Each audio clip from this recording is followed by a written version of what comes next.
gudoomiye ku-xigeenka labaad ee baarlamaanka federaalka ee Soomaaliya mudane Mahad Cabdalla Cawad ayaa maanta waxaa si diiran loogu soo dhaweeyay garoonka diyaaradaha caalamiga ee Aadan Cabdulle Cismaan ee magaalada Muqdisho markii uu dalka dib ugu soo laabtay isagoo oo gudoomiyuhu warbixin ka siiyay safarkii shaqo ee uu ku tagay dalka Jarmalka. Masar Cawad ayaa waxa uu ka hadlay aqoon kororsi ay mudanayaasha baarlamaanka Soomaaliya qaarkood u aadeen wadamada caalamka.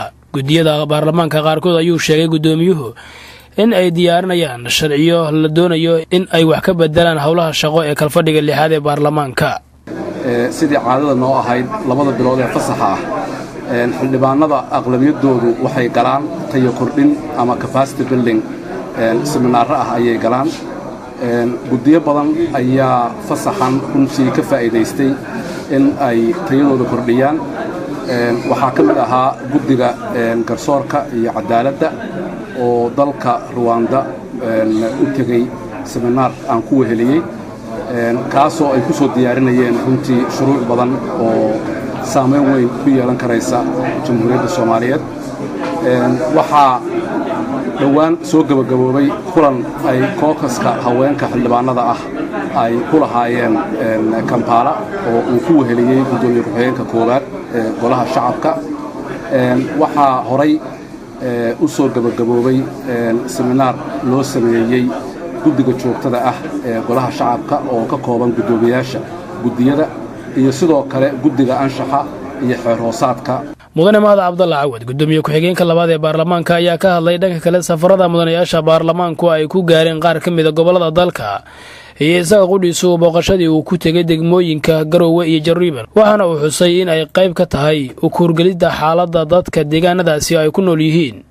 kulanka baarlamaanka ayuuna sheegay in la horgeyn doono waxyaabihii ay mudanayaashu kala soo kulmeen goobihii ay tageen.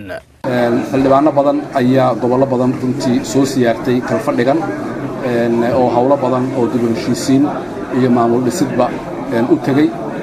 dhammaantoodna usbuucyada ugu horeeya ee kalfadhiga furmi doona kalfadhiga lixaad oo qorshihiisu yahay 12 bisha Abriil ayay xildhibaanadaasi ka soo jeedin doonaan wixii ay ku soo arkeen waxa weeye deegaamada dalka ku soo arkeen.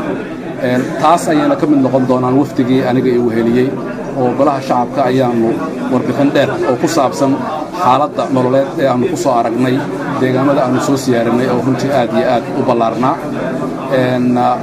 hawlahaas markuu golaha shacabku soo guto waxaa soo dhowaatay 12 Abriil oo kalfadhigii golaha shacabku uu ka furmi doono xaruntiisii caasimadda jamhuuriyadda federaalka Soomaaliya ee Muqdisho. taas oo ay u madlan tahay hawlo badan oo saameyn weyn ku yeelan doona hiigsiga 2016. guddoonka golaha shacabka ayaa mudanayaasha ugu baaqay markii uu soo xirmay kalfadhigii shanaad ee baarlamaanka in gobolada dalka la tago oo laga soo warbixiyo xaaladda ay dadku ku nool yihiin. 12 Abriil ayaana loo madalsan yahay inuu furmo kalfadhiga lixaad ee golaha shacabka islamarkaana la sii ambaqaado howlaha bulshada ay u hayaan golahu.